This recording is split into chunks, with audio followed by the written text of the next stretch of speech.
மதுரைக்குன்னு பேர் போன விஷயம் நெறைய இருக்கு. மதுரை மல்லி, மதுரை மீனாட்சி அம்மன் கோயில், மதுரை ஜிகர்தண்டா, மதுரை மக்கள், மதுரை பன் பரோட்டான்னு சொல்லிட்டே போலாம். இதுல எப்படி நம்ம நிலைச்சு நிக்கிறோம்? யார் வந்தாலும் மதுரை தான் அப்படின்னு சொல்லிட்டு.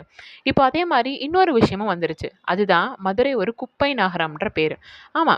ரீசென்ட்டா நடந்த சர்வேல இந்தியாலயே மதுரை தான் முதலிடமா அதிகமா குப்பை சேகரிக்கிற மாவட்டமா மாறிடுச்சு.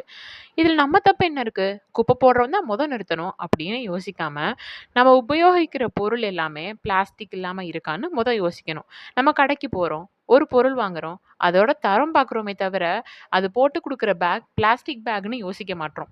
ஒண்ணு நம்ம வீட்ல இருக்கிற பேக்க எடுத்துட்டு போலாம். இல்லாட்டி கேட்டு பேப்பர் பேக்லயோ, இல்ல கிளாத் பேக்லயோ பொருள் வாங்கலாம். நம்ம செய்ற இந்த சின்ன மாற்றம் தான் உலகளவுல ஒரு பெரிய மாற்றத்த கொண்டு வரும். "வைகையில எங்க தண்ணி ஓடுது?" அப்படின்னு சர்க்காஸ்டிக்கா பேச இங்க நெறைய பேர் இருக்காங்க. ஆனா, தண்ணி ஓடுறப்போ எவ்ளோ பிளாஸ்டிக் குப்பையோட ஓடுதுன்னு இங்க யாரும் யோசிக்கிறதில்ல. சரி போகட்டும். இனிமே யோசிப்போம்.